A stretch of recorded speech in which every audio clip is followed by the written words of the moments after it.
Olá, eu sou a Laís, esse é o Passo Adiante, e hoje, dia 21 de setembro, é o Dia Nacional da Luta das Pessoas com Deficiência.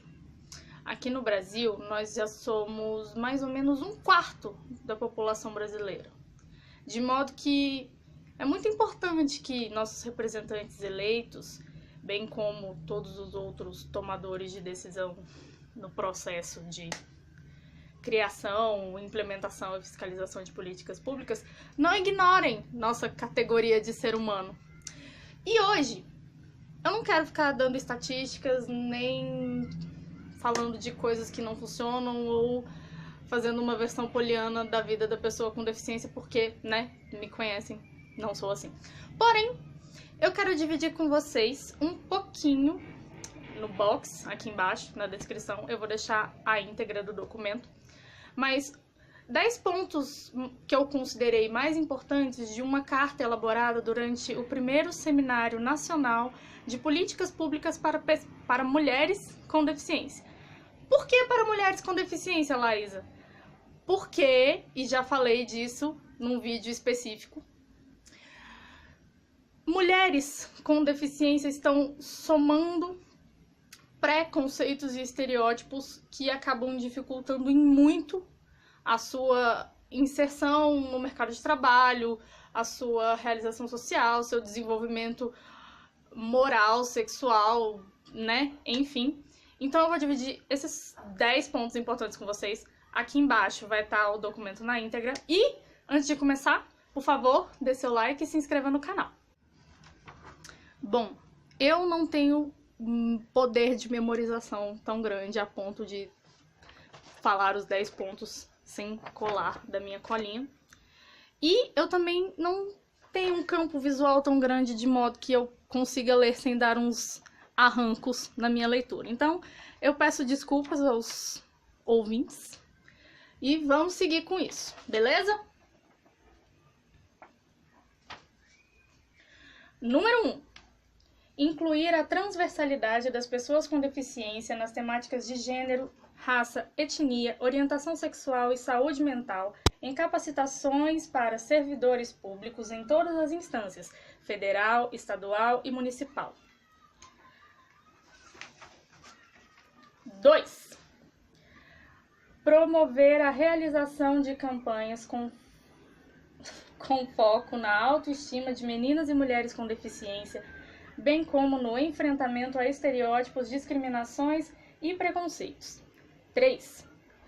Sensibilizar e subsidiar o Poder Judiciário para a promoção dos direitos das mulheres com deficiência, estabelecendo parcerias para o enfrentamento à violência e fim dos pedidos de esterilização involuntária, interdição forçada e internação compulsória. Sim, isso existe em pleno século XXI e isso precisa parar de existir.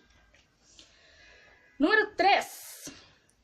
Formar os profissionais de saúde para que eles atuem de forma humanizada no atendimento às mulheres com deficiência a fim de enfrentar a violência institucional nos serviços. Por quê? Porque você chega no lugar e as pessoas vão, com pessoas com deficiência, elas vão te pegando, te tocando e não te explicam o que elas estão fazendo, porque elas estão fazendo e nada. E isso é muito errado. Isso é errado com quem não tem deficiência e com quem tem é mais errado ainda. Próximo. Elaborar indicadores quantitativos e qualitativos sobre mulheres com deficiência, incluindo as especificidades geracionais, étnico-raciais e de diversidade sexual, de forma a subsidiar as políticas públicas. Por que isso é importante? Porque não adianta você pensar em pessoas com deficiência como um saco de seres humanos, como um saco com bolinhas dentro, em que todas essas bolinhas dentro desse saco, chamado deficiência, são iguais. Porque essas bolinhas não são iguais. Essas bolinhas podem ser azuis, amarelas, grandes, pequenas, de isopor, plástico, metal. Então, você precisa pensar em meios de guardar todas essas bolinhas, ou, a política pública, você precisa pensar em meios de guardar todas essas bolinhas de forma adequada. Cada bolinha, dependendo da sua densidade de massa, do seu peso, da sua cor, do seu material, vai precisar de condições diferentes para ser guardada adequadamente, certo? Então, com seres humanos é mais ou menos como guardar bolinhas diferentes dentro de um saco, beleza? Seguindo! Vocês repararam que eu perdi o número que eu tava, né? Massa. Seguindo! Garantir acessibilidade plena na rede de enfrentamento à violência contra a mulher. Delegacias, abrigos, etc., incluindo os equipamentos e serviços partes do programa Mulher Viver Sem Violência. Porque a pessoa chega na delegacia para fazer uma denúncia e aí não tem um intérprete de Libras que possa entender o que ela está dizendo, ou então não tem uma pessoa preparada para lidar com alguém que tem uma deficiência cognitiva, que vai falar mais devagar, ou né, que que foi sozinha, né? Enfim, né? Acessibilidade em delegacias e abrigo é uma coisa que, olha, se tem alguma, por favor, comentem aqui, porque eu não sei de nenhum lugar, não. Aí, em virtude disso, tem um outro ponto que é muito importante.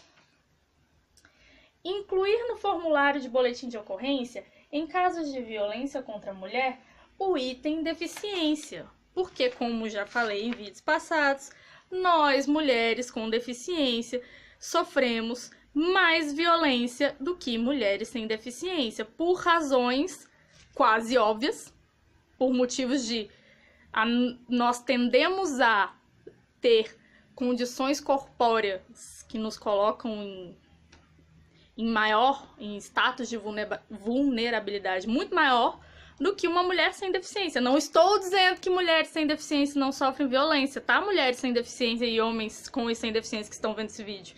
Não é o que eu estou dizendo. O que eu estou dizendo é que a deficiência é um fator, um complicador dessa condição que faz com que a gente acabe se tornando vítimas mais propícias a sofrer violência física, doméstica, psicológica, moral e todas as que você puder pensar. Mais um. Ampliar as discussões sobre as políticas de cuidado às pessoas com deficiência e a responsabilidade compartilhada entre familiares, poder público e sociedade, com vistas a diminuir a sobrecarga das mulheres cuidadoras, porque nós sabemos, ainda hoje, a função de cuidar é atribuída, implícita ou explicitamente, às mulheres. Então, numa casa que tem uma pessoa com deficiência, normalmente quem vai cuidar dessa pessoa é a mãe, é a irmã. E aí, além da gente, né, pelas dificuldades de inclusão dessa pessoa com deficiência no mercado de trabalho, na vida social e tal, a gente vai ter essa pessoa excluída e a gente vai ter esse cuidador excluído também, essa cuidadora. Então, é importante que a gente esteja atento a essas coisas, não é mesmo? Assegurar às mulheres com deficiência o direito ao exercício de sua sexualidade, à constituição de família, ao pleno gozo dos direitos sexuais e reprodutivos, incluído o direito à gestação e à adoção. Sim, como eu comentei ali atrás, esterilização involuntária é uma coisa que ainda existe. As pessoas com deficiência têm mais dificuldade, elas ficam mais para trás na fila quando elas querem ou tentam adotar.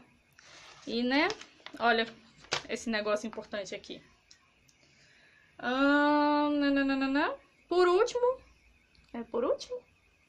Por último, mas não menos importante, promover a busca ativa de meninas em... Promover a busca ativa de meninas com deficiência em idade escolar fora da escola, garantindo a inclusão na rede regular de ensino e o transporte acessível. Essa cartinha que elaboraram lá no primeiro Seminário Nacional das Políticas Públicas para Mulheres com Deficiência, que aconteceu em 2013, é muito importante para a gente pensar nesse 21 de setembro e todos os outros dias, porque, né?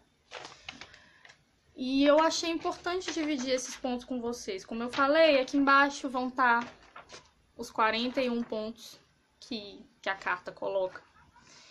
E aí, para você que está vendo, procura identificar aonde, né, na sua cidade, no seu estado, esses pontos estão sendo minimamente implementados. E o que você pode fazer para contribuir na implementação disso, para que isso se torne uma realidade? O que você pode fazer? A gente sempre pode fazer alguma coisa, porque, embora a gente não seja tomador de decisão, né, a gente não é policy maker, a gente é agente, não ficou bom, Laís, vamos falar de novo.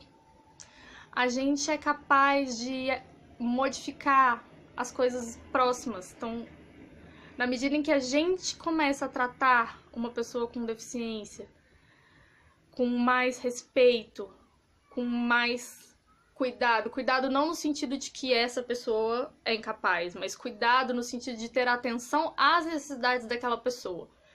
E ter atenção às necessidades da pessoa, que é muito diferente de pressupor o que essa pessoa precisa, né? Ter cuidado é você dar a chance para que a pessoa diga para você do que ela precisa, e aí você vai ter atenção àquilo que ela tá te dizendo que ela precisa. Então a gente né?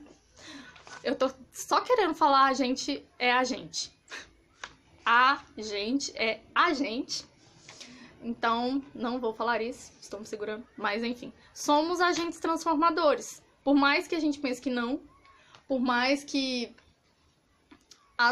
o sistema, né, seja muito maior do que nós enquanto pessoas, enquanto indivíduos.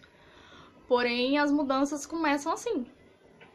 A gente só vai conseguir ter força nas mudanças, ter força, assim, de pressão na agenda, ter força de mobilização, de conscientização no todo, se a gente for galgando degrauzinho a degrauzinho. Então, eu espero que este vídeo tenha sido um degrauzinho. Um degrauzinho que você subiu, e a partir de hoje você vai subir mais e mais e mais e mais, chegar lá no além, lá no infinito. E muito obrigada. Até a próxima.